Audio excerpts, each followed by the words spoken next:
పూర్తి స్థాయిగా సిద్ధంగా ఉండి మేము ఏ ఒక్కరికి తక్కువ కాదు, భారతదేశం ప్రపంచ దేశాల ముందు అగ్ర దేశంగా చాటడానికి పూర్తి స్థాయిగా మిషన్ సింధూర్ ఏదైతే మెసేజ్ ఇచ్చామో అదే ఒక భారతదేశ రూపం అని తెలియజేస్తుంది.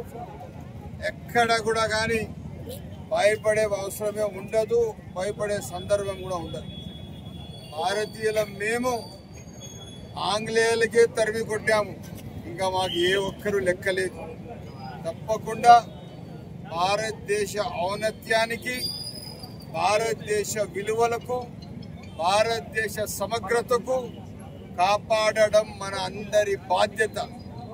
ఆ క్రమంగా ఈరోజు ముస్లిం మైనారిటీలందరూ కలిసి దేశ జవానులకు ఎవరైతే మిషన్ సింధూర్ సక్సెస్ఫుల్గా చేశారో వాళ్లకు అభినందనలు తెలుపుతూ మనమందరం కలిసి ఉన్నాము, కలిసి ఉంటాము, కలిసి బతుకుతాం, కలిసి జీవిస్తాం, కలిసి చచ్చుతామని చెప్పి ఒక నినాదం ఇవ్వడానికి ఈరోజు అందరూ ఇక్కడ రావడం జరిగింది. తప్పకుండా మిషన్ సింధూర్ సక్సెస్ఫుల్ చేసిన జవాన్లకు ప్రత్యేక అభినందనలు, ధన్యవాదాలు చెప్పి తెలియజేస్తున్నాం.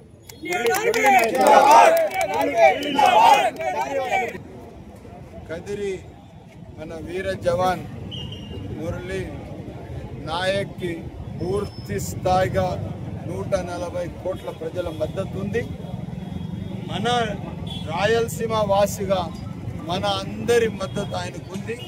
తప్పకుండా ఆయన కుటుంబ సభ్యులతో మేమందరం ఉండామని చెప్పి, ఎట్టి పరిస్థితిలో మన కుటుంబంలో ఒక మనిషి మురళీ నాయక్ ఈరోజు చనిపోవడం, ఆయన దేశం కోసం ఆయన త్యాగం చేయడం, ఆ త్యాగం ఊరికే పోదు, మనమందరం ఆయనతో ఉన్నామని చెప్పి తెలియజేస్తాం.